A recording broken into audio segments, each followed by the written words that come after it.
Benvenuti in un nuovo video. Oggi continuiamo la serie di tutorial dedicati al SeaStar S30. Ho visto che vi siete iscritti in tanti al canale a seguito della pubblicazione dei due video precedenti. Dovete scusarmi se non sono così assiduo nel pubblicare i filmati relativi a questo argomento, ma non ho molto tempo e anche il tempo meteorologico non aiuta. Cosa vedremo in questo filmato? Nella prima parte tratteremo l'aggiornamento firmware rilasciato dalla ZWO per il SeaStar S30, che riguarda sostanzialmente la calibrazione del sensore con la creazione delle immagini di tipo dark e di tipo flat. Nella seconda parte invece tratteremo alcuni argomenti che non sono riuscito a parlarvi nel video precedente, ve lo lascio qui nelle schede, e che avrei piacere parlarvi in questo video. Invece nella terza parte andremo a riprendere una nuova nebulosa che ho selezionato per voi e la andremo a elaborare con l'applicazione del SeaStar. Più avanti vi farò vedere in altri filmati come elaborare le immagini grezze invece con il computer. Quindi direi di iniziare.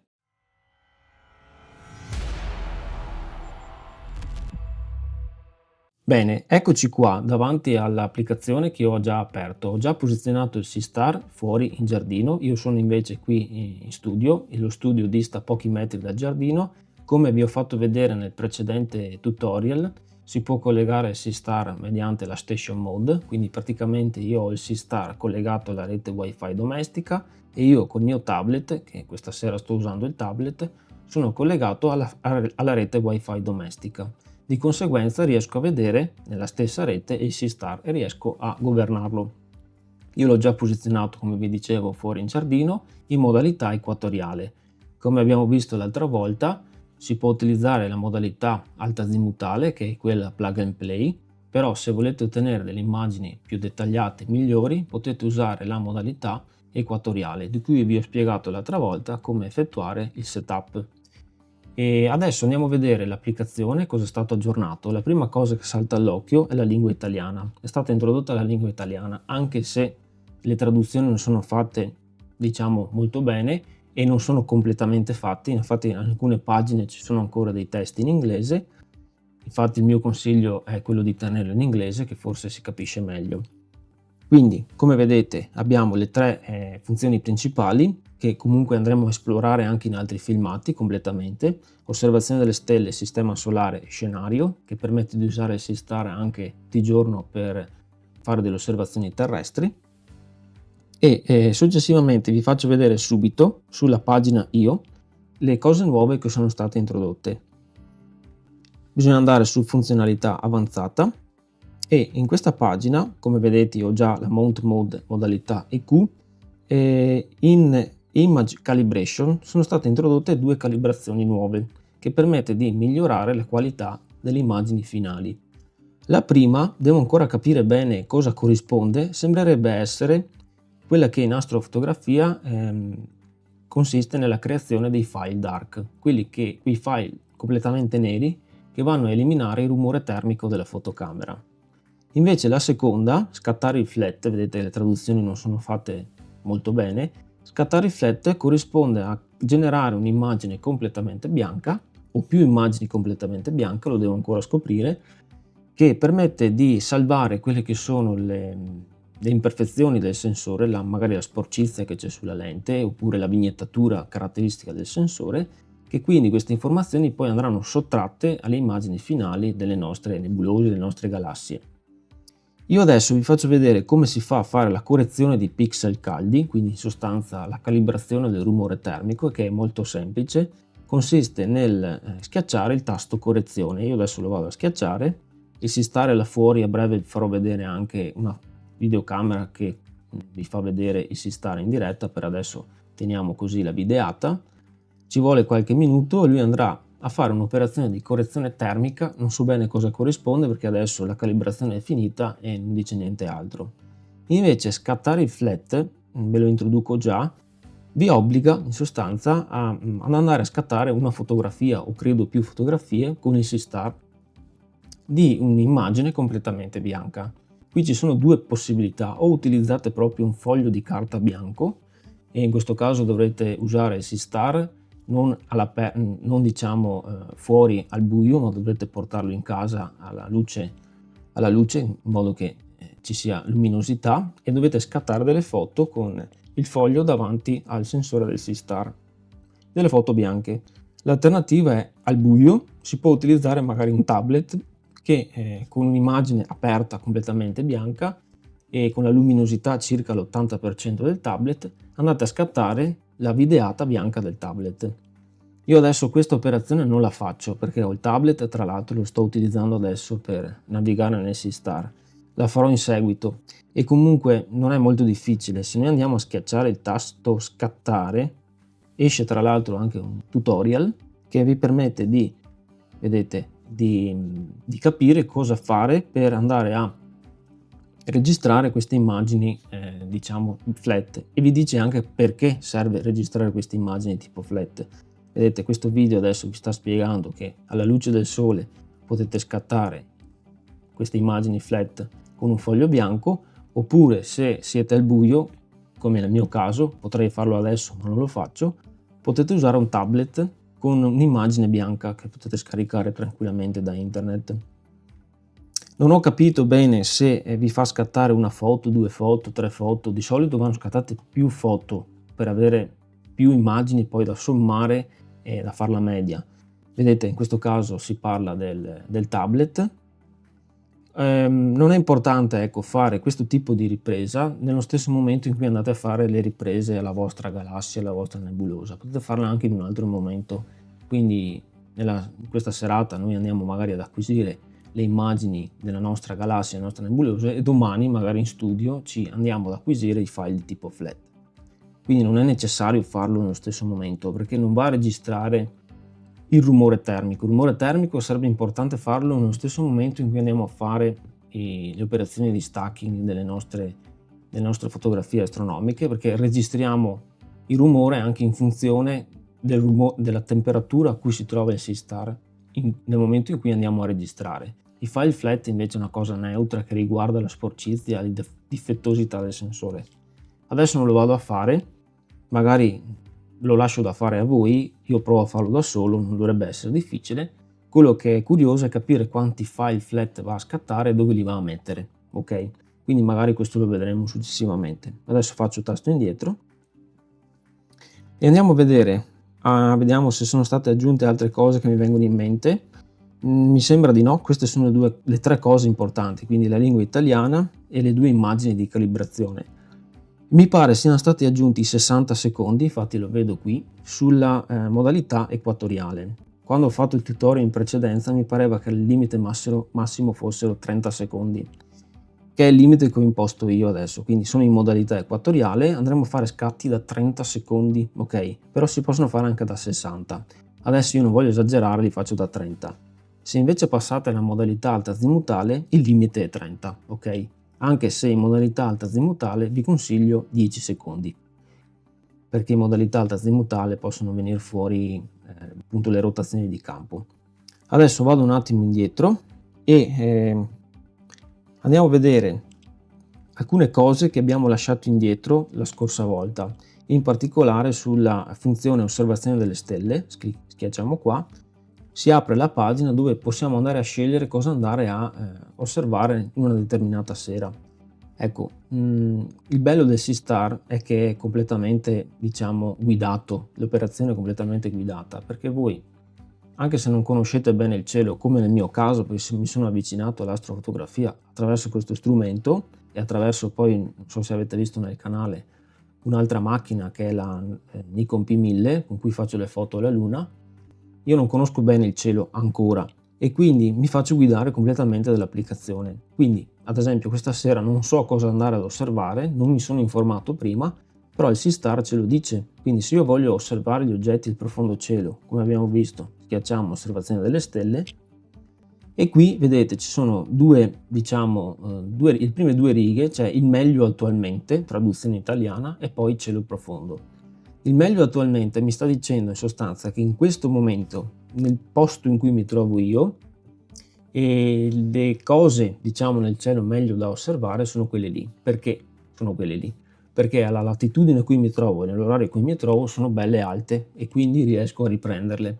Immaginate che invece siano sotto l'orizzonte, ovviamente non potete riprenderle, ma neanche se sono troppo basse all'orizzonte, perché magari se sono basse avete le case e comunque c'è l'inquinamento luminoso che influisce ancora di più rispetto alla zona alta del cielo e quindi non sono buone da osservare. Quindi in questo momento, ad esempio, gli oggetti meglio da osservare, come dice lui qua, sono delle galassie, degli ammassi stellari e qualche nebulosa. Vediamo, per esempio c'è la M51, la galassia Whirlpool, che sarebbe stato interessante acquisirla stasera, ma vi faccio vedere che non posso, dopo vi spiego il perché. Poi c'è la M101, che è quella che abbiamo fatto l'altra volta. Ci sono altre galassie, come ad esempio la galassia Spirale, la Whirlpool, quella l'ho già detta, vabbè, e poi c'è l'ammasso stellare M13, la Bode M81. Ok, perché quelle lì sono quelle alte del cielo, diciamo. Però posso fare anche un'altra cosa. Se io ad esempio voglio andare nello specifico a vedere che galassie posso andare a osservare stasera, vado a schiacciare galassia e qui vedo l'elenco di tutte le galassie. Lui mi proporrà in avanti, quindi più in alto, le galassie più visibili, le altre me le mette sotto, quindi me le mette proprio in ordine di possibilità. La prima, come vedete, è la galassia Splinter Galaxy che attualmente mi dice si trova a un'altitudine di 75 gradi rispetto all'orizzonte, quindi è bella alta. Quindi ad esempio proviamo a cliccarla, viene fuori anche un grafico, praticamente nel grafico voi potete andare a vedere qual è il suo punto più alto nel cielo e attualmente nell'ora in cui sto registrando, che sarebbe il pallino sulla riga verticale nel nostro diagramma, mi dice che ha 75 gradi di altitudine nel cielo e si trova a nord-ovest, quindi mi dice anche dove punterà il Seastar. E questo è importante perché se a nord-ovest avete una casa, un palazzo, è chiaro che a quell'altezza magari non la riprende. Voi col dito poi potete scorrere, io adesso faccio con la penna, potete scorrere e andare a vedere avanti nel tempo. Ad esempio se io mi sposto alle 3 di notte, questa galassia si sarà abbassata per effetto della rotazione terrestre, l'abbiamo detto l'altra volta, a 43 gradi e si troverà ancora a nord-ovest. Se vado avanti, vedete che andando verso mattina, adesso è 7:30 di mattina, va anche di luce, ma si trova a nord ed è a 16 gradi, praticamente all'orizzonte. Ok? Se io ad esempio prendo la M102, che è questa bella gallassietta qua, praticamente si trova a 74 gradi ed è anche lei a nord-ovest. Vedete, se io sposto con il dito il punto, vedo avanti nel tempo e indietro nel tempo. Il punto più alto nel cielo era raggiunto alle 21:30. Fate conto però che in questo periodo dell'anno alle 21:30 è ancora luce, quindi abbiamo perso la possibilità nel cielo di avere la galassia più in alto possibile, però è ancora abbastanza alta per poterla prendere. Ma non la andrò a prendere questa sera questa, dopo vi spiego il perché. Vediamo ad esempio la galassia Whirlpool, che sarebbe interessante, anche questa è a 61 gradi adesso, quindi ancora bella alta, ed è a ovest, quindi dovrei puntare Seastar, o Seastar comunque punterà verso ovest. Ok, vi dico perché non voglio fare questa galassia questa sera, semplicemente perché se io punto verso ovest ho la casa, quindi ho posizionato il Seastar in giardino, ma se ho un angolo morto che non posso riprendere perché ho la casa, quindi io posso riprendere da nord, diciamo, fino a sud quasi, diciamo sud-ovest massimo, ma neanche sud, perché lì ho il campo libero. Di qua invece verso ovest purtroppo ho la casa, quindi non riuscirei a riprendere la galassia, quindi non voglio rischiare. Andiamo a riprendere un altro oggetto. Tra l'altro vi faccio vedere una cosa, siamo nel periodo estivo, è il periodo delle galassie, ce ne sono tantissime alte nel cielo, ad esempio anche questa è alta nel cielo a 53 gradi ma è sempre verso ovest, quindi non ho voglia di andare a riprendere questa sera, dovrei spostare il Seastar da un'altra parte. È il periodo delle galassie questo, quindi abbiamo già capito che d'estate si osservano le galassie perché ce ne sono tante disponibili in questo orario fino a tarda notte che si possono osservare. Andiamo a vedere invece le nebulose un po' meno, perché nebulose vedete ce ne sono a 57 gradi di altezza, ma poi a scendere le altre, quindi non sono molto alte le nebulose e tante se andiamo giù non sono neanche visibili. Andiamo giù, vedete, da questa posizione in poi non sono visibili. Altitudine, vedete, attualmente invisibile, quindi non si possono osservare perché sono sotto l'orizzonte. Infatti non è proprio il periodo delle nebulose questo, perché sono un po' basse nel cielo. Comunque, anche se non è il periodo delle nebulose, ne ho trovata una che potremmo andare a guardare, che mi pare sia, e dovrebbe essere questa, la NGC 7023, la Iris Nebula, che tra l'altro è la seconda proposta qui nella pagina delle nebulose. Si trova non sta ancora nel punto più alto nel cielo, comunque a 48 gradi di altezza, non è bassa, diciamo, e ho già provato a riprenderla e si riesce a riprenderla, ed è verso nord-est. Quindi ho scelto questa appunto perché verso nord-est ho campo libero, quindi il Seastar ce la fa a riprenderla. Ok. Un'altra cosa che chiudiamo, poi possiamo proseguire a riprendere questa fantastica nebulosa, di cui non so bene le caratteristiche, magari lo vedremo dopo quando faremo l'operazione di somma delle immagini. E un'altra cosa riguarda il filtro, che tanti si chiedono: ma devo usarlo, non devo usarlo? Nei gruppi Facebook vedo che è una domanda ricorrente. Allora, non so se notate in questa pagina, ma nelle icone qui delle varie anteprime c'è una piccola iconcina in basso a destra che rappresenta una specie di occhietto, sembra un filtro, effettivamente il filtro. Come ho già spiegato nel precedente video, il Seastar è dotato di due filtri ottici, il filtro IR-Cut UV-Cut che taglia, diciamo, le radiazioni luminose infrarosse e ultraviolette che la fotocamera sarebbe in grado di rilevare, il nostro occhio umano ad esempio no, e le va a tagliare.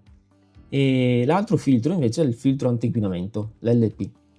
Ecco, quando usare uno, quando usare l'altro. Intanto vi devo ribadire che sono esclusivi, quindi o va uno o va l'altro, quindi non potete usarli tutti e due. E di default è attivo l'Ear Cut UV Cut, quindi davanti al sensore c'è sempre questo filtro attivo. Se attivate l'LP, che è attivabile, diciamo, dall'applicazione, si disattiva l'IR e si attiva l'LP. Quando usare l'LP, quando usare l'IR? Allora, di norma usate sempre l'IR, quello automatico, diciamo, che c'è già di default. Invece per certi oggetti, come ad esempio questi, ma ve lo suggerisce lui, vi dice di accendere l'LP. Attenzione però che l'LP filter è un filtro che riduce l'inquinamento, ma riduce anche la luce che viene dalla nebulosa o dalla galassia, quindi aspettatevi anche una riduzione del segnale sull'oggetto che state osservando. Quindi usate questo filtro con parsimonia. Addirittura io ho già provato e in alcuni casi, anche se c'è scritto di attivarlo, se non lo si attiva va meglio lo stesso, perché appunto si acquisisce più segnale. Dipende un po' dal vostro cielo, se è tanto inquinato conviene attivarlo, se è poco inquinato ovviamente dovete fare tante acquisizioni, cioè dovete lasciare lì si stare tanto tempo. Se invece è poco inquinato potete fare anche a meno di accenderlo. Ad esempio per questa nebulosa vi dice di non accenderlo, vedete che non c'è il simbolino. Invece per l'altra, tra l'altro me lo ricorda anche nella pagina della nebulosa, mi dice di attivarlo, ok? Quindi in questo caso non lo andremo ad attivare. Per le galassie, torno un attimo indietro per farvi vedere, vedete nessuna galassia è proposto di andare ad attivare il filtro LP, perché le galassie sono molto deboli, quindi se attivate il filtro LP ve le ammazza, quindi è meglio non attivarlo, infatti vi dice di non attivarlo. Le nebulose invece dipende poi dal tipo di nebulosa, è meglio attivarlo, però come vi dicevo se non avete un cielo inclinato fate a meno. Comunque per la Iris non serve accendere il filtro. Ok, direi che siamo pronti. Adesso cosa faccio? Vado fuori un attimo, vado ad accendere la luce e la videocamera che ho sul Seastar, così poi potrete vedere il Seastar anche in azione. Attenzione però che io adesso vado ad accendere la luce, ma dovete farlo anche voi, quindi lasciate il Seastar al buio, che è meglio lasciarlo al buio, lavorare al buio. Io lo faccio per farvi vedere in questo tutorial. Quindi ci vediamo tra pochissimo. Bene, eccoci tornati. Quindi dovreste vedere adesso il Seastar in alto a destra mentre opera sul campo. Io qui invece sono in studio, come vi dicevo, quindi Seastar là fuori al caldo e alle zanzare, io invece sono qui in studio a fare questo video. Allora andiamo a fare l'osservazione di questo oggetto, basta schiacciare il tasto osserva. Adesso lui andrà a fare l'operazione di ricerca del soggetto, ci metterà un po' di tempo e poi andrà a fare l'autofocus. Anzi, l'autofocus lo fa dopo che io gli dico di cominciare ad acquisire le immagini. Intanto finché lui va a cercare l'oggetto, vi ricordo che nelle impostazioni, l'abbiamo visto l'altra volta, sempre nelle impostazioni specifiche, quindi dove abbiamo anche la modalità equatoriale e alta azimutale, vi ricordo di abilitare il pulsante, lo switch, di salvare ogni immagine, quindi ogni frame che lui andrà a salvare, andrà a acquisire, lo andrà a salvare anche nella memoria del SeaStar. Perché vi dico questo? Perché nei video successivi vi farò vedere come prendere quelle immagini che sono grezze, quindi sono file diciamo RAW, formato astronomico FIT, e li andiamo a elaborare con il software di astrofotografia. In particolare io uso solo software gratuiti, quindi in questo caso quindi parliamo di Siril per quanto riguarda l'elaborazione dell'immagine astronomica. Da lì poi potete fare dei miglioramenti con altri software di elaborazione delle immagini. Io utilizzo Photoshop, ma potete tranquillamente utilizzare altri software gratuiti. Ecco, adesso è riuscito ad agganciare la nebulosa, ci ha messo un po' di tempo, forse era dovuto al faretto che sono andato a puntare per la videocamera, infatti sono andato a spegnerlo e ho visto che dopo averlo spento è riuscito ad agganciare. Adesso l'ho riacceso il faretto, quindi speriamo non dia fastidio. Sono pronto per fare l'operazione di acquisizione delle immagini. Vedete, io adesso ho il puntamento effettuato correttamente, però se non do REC, quindi quel tasto qui in basso al centro, lui non comincia ad acquisire le immagini. C'è anche la possibilità di fargli acquisire le immagini in maniera automatica. Dopo aver puntato l'oggetto, automaticamente parte a fare le acquisizioni. Io ho tolto quell'opzione lì dal menu, come abbiamo visto nella volta precedente. Vedete che qui a destra potete andare ad attivare il filtro anti-inquinamento LP, che io invece per adesso lo lascio spento. Il filtro anti-inquinamento dovete attivarlo prima di dare tasto REC, perché altrimenti non potete più attivare il filtro anti-inquinamento mentre sta registrando. Ok, quindi adesso io vado a dare REC, vediamo cosa fa. Qui adesso ci vuole un po' di tempo perché dovrà inizializzare l'autofocus e agganciare bene l'oggetto quindi in focus e poi cominciare l'operazione di salvataggio delle immagini, quindi anche qui ci vorrà un po' di tempo. Aspettiamo un po' e vediamo come si comporta. Sempre col furetto puntato, speriamo non dia fastidio. Bene, è completata anche l'autofocus e sta cominciando a registrare. Vedete in basso al centro si vedono i secondi scorrere. In questo caso io ho impostato ogni frame 30 secondi, quindi c'è la ruota che gira, ogni 30 secondi la ruota si svuota, si riempie di nuovo e sappiamo che abbiamo un frame acquisito. E nel contempo qui sul tablet o sul telefono, se state usando il telefono ma è lo stesso, vedrete un'operazione di stacking, cioè già di somma delle immagini acquisite a bordo dell'applicazione. Ovviamente poi l'immagine finale la otterrete dopo che andrete a schiacciare il tasto stop e ci vorrà molto tempo, quindi non possiamo adesso stare qua tutto il tempo a aspettare che lui salvi tutte le varie immagini e cominci a dare un'anteprima. Quindi io lo lascio lavorare, acquisirò un po' di immagini questa sera, la sera del video.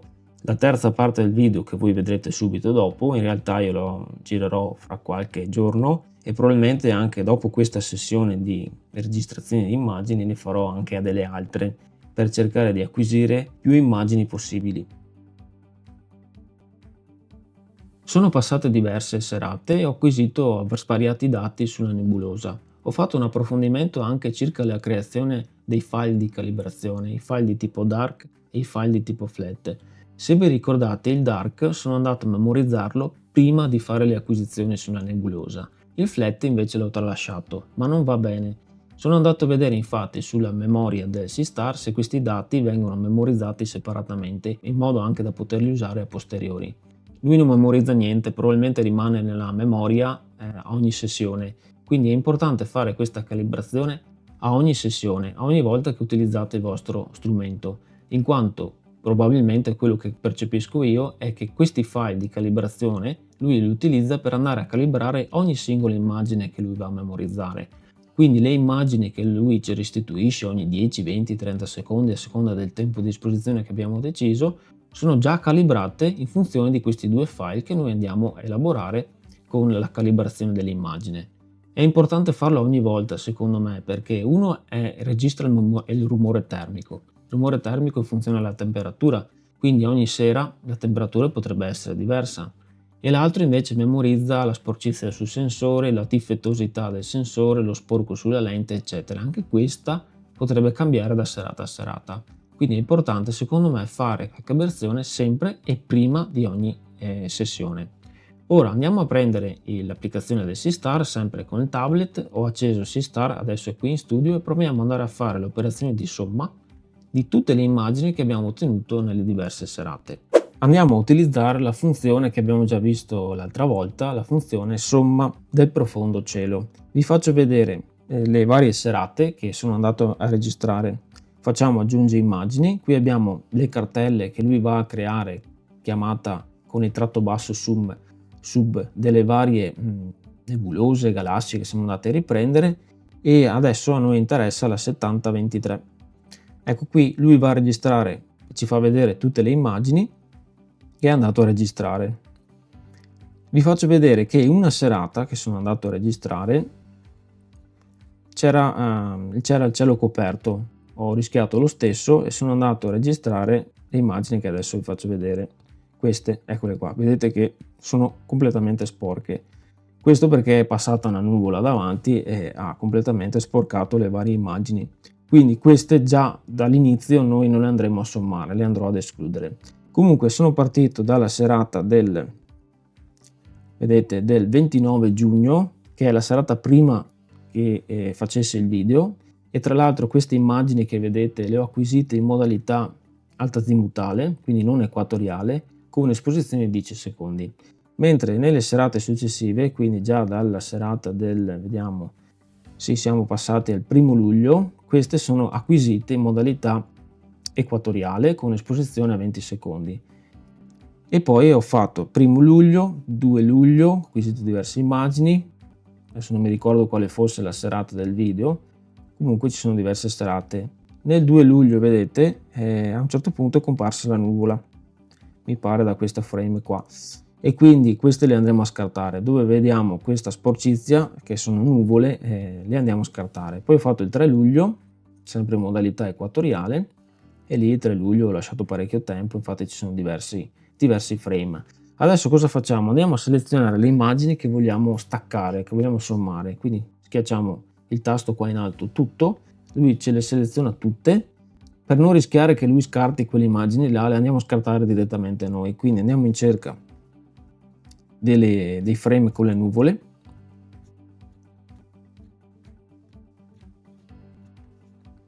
eccoli qua, e li diselezioniamo tutti e ci teniamo solo le immagini buone. Eccole qua.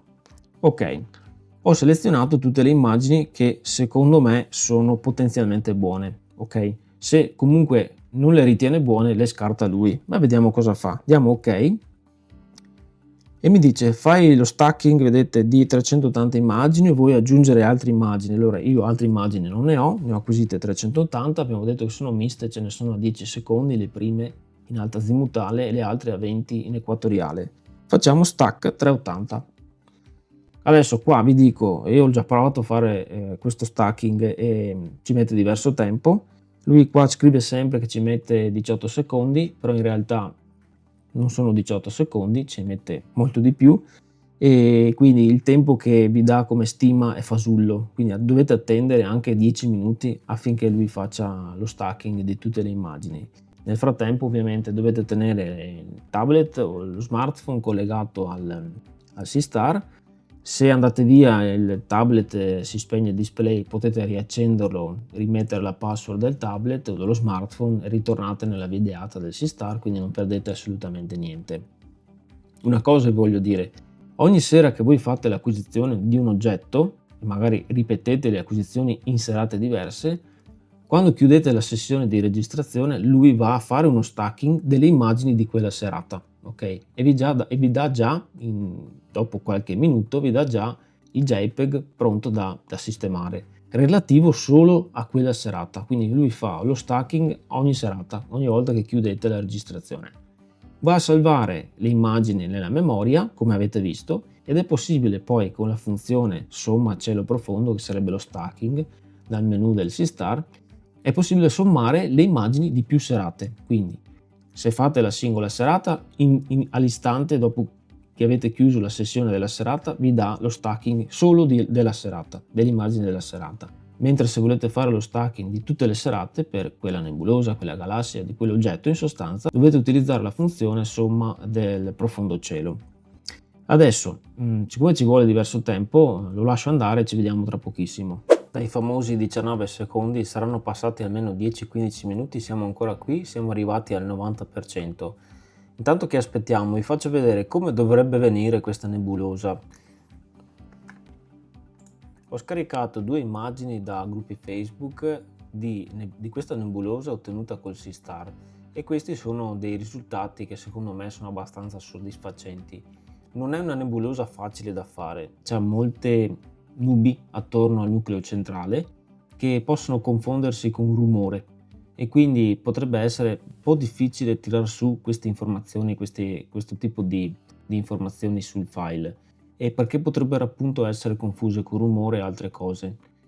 E adesso vediamo cosa può tirar fuori l'applicazione del SeaStar, ma vedremo che per tirar fuori il massimo delle informazioni probabilmente dovremo prendere le immagini fit dal SeaStar ed elaborarle al computer, che è quello che vi farò vedere nel prossimo filmato. Vediamo come siamo messi con l'applicazione. Eccola qua, siamo al 94%. Come vedete la durata stimata di un secondo che sta dando adesso non è veritiera, quindi non fate affidamento alla durata stimata perché è assolutamente fasulla, non so perché, ma questo è in sostanza.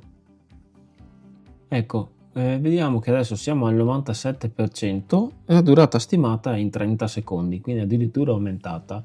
Quindi ho idea che qui ci sia un errore di unità di misura, quindi nei primi minuti di elaborazione sono minuti, quindi erano 19 minuti, che poi quando ci si avvicina al minuto, sotto il minuto diventano secondi. Presumo sia così, perché altrimenti non mi spiego questo errore.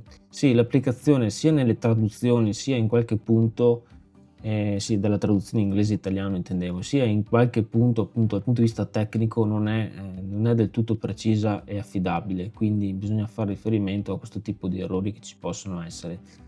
Quindi adesso secondo me qui 18 secondi che sta indicando adesso sono veritieri.